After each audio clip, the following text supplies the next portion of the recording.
Hello guys, welcome back to our channel. நான் தான் உங்கள் வெறும். நாம் இன்னைக்கு இதில் பார்க்க போகிறது இப்போ அமேசான் ப்ரைமில் தமிழ் டப்பிங்கோட ஸ்ட்ரீம் ஆகிட்டு இருக்க ஜோருகா உஷாருகா படம் எப்படி இருக்குது அப்படிங்கிறத அந்த வெளில பார்க்க போகிறோம். ஸோ இந்த படம் வந்து 2023 தெலுங்கில் எடுக்கப்பட்ட ஒரு ரொமான்ஸ் காமெடி ட்ராமா. இந்த படம் பார்க்கறதுக்கு எப்படி இருக்குது, பார்க்கலாமா இல்லையா அப்படிங்கிறத அந்த வெளில பார்த்துடலாம். அதுக்கு முன்னாடி இந்த படத்தோட கதை என்னங்கிறத ஃபஸ்ட்டு பார்த்துருவோம்.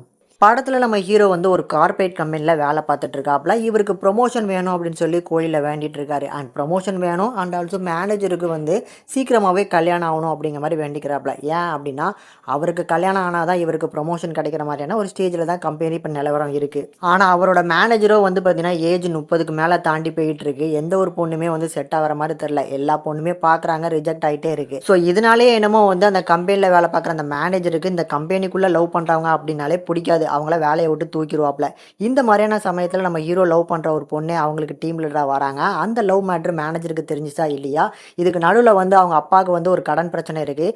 அந்த கடன் பிரச்சனைக்காக அந்த காசு திரட்டிட்டு இருக்காரு. அதுக்காக தான் வந்து பார்த்தீங்கன்னா அந்த ப்ரொமோஷனுமே வந்து கிடைக்கணும் அப்படின்னு சொல்லி சுற்றிக்கிட்டு இருக்காப்ல. இதுக்கப்புறம் இந்த கதையில் என்னாச்சு, இவரோட லவ் மேட்ரு இவரோட மேனேஜருக்கு தெரிஞ்சு இவரோட வேலைக்கு வந்து பாதிப்பு உண்டாச்சா இல்லையா, அண்ட் ஆல்சோ இவரோட கடன் பிரச்சனை எப்படி சொல்யூஷன் ஆகுது அப்படிங்கிறத அந்த படத்தோட மீதி கதைனே சொல்லலாம். இப்போ இந்த படம் பார்க்கறதுக்கு எப்படி இருக்குது அப்படின்னு பார்த்தீங்கன்னா ஒரு லைட் ஹார்ட்டடான ஒரு ஃபீல் குட்டான படமாக எடுத்திருக்காங்க. ஆனால் இந்த படத்தோட கதைன்னு பார்க்கும்போது ஒரு ரொட்டீன் டெம்ப்ளேட் தான். இந்த படத்தில் இருக்க அந்த தனித்தனியான கதைகள் எல்லாமே ஒவ்வொரு படத்துலேருந்து நம்ம எக்ஸாம்பிள் எடுத்துக்கலாம். எக்ஸாம்பிளுக்கு வந்து ஹீரோவோட ஆஃபீஸில் வந்து இந்த லவ் பண்ணுறவங்கள மேனேஜருக்கு பிடிக்காது அப்படின்னா ஒரு படத்தை எக்ஸாம்பிளுக்கு சொல்லலாம். அதுக்கப்புறம் வந்து ஹீரோக்கும் அவங்க அப்பாவுக்கும் இருக்கிற அந்த பாண்டிங் இன்னொரு படம் சொல்லலாம். இப்படி தனித்தனியாக அந்த படத்தை சொல்லி நான் ஸ்பாய்லர் பண்ணலை. இப்படி ஒவ்வொரு கதைகளுமே வந்து தனித்தனியாக ஒரு படத்துலேருந்து எடுத்து ஒட்ட வச்ச மாதிரியான கதையாக தான் இந்த படம் பார்க்கறதுக்கு ஃபீல் ஆகுது. இருந்தாலும் இந்த படத்தோட அந்த ப்ரெசன்டேஷனை நீட்டாக பண்ணி கொடுத்துருக்கனால ஒரு ஒன் டைம் வாட்சபுளான ஒரு ஃபீல் குட் மூவி முடிஞ்சால் ட்ரை பண்ணி பாருங்க. பர்ஃபார்மன்ஸ்னு பார்க்கும்போது படத்தில் நடிச்சிருக்க எல்லாருமே ஒரு நீட்டான ஒரு பர்ஃபார்மன்ஸ் பண்ணி கொடுத்துருக்காங்க. பாசிட்டிவ்னு சொல்லும் போது இந்த லவ் போர்ஷன்ஸை நல்லா ஹேண்டில் பண்ணியிருக்காங்க.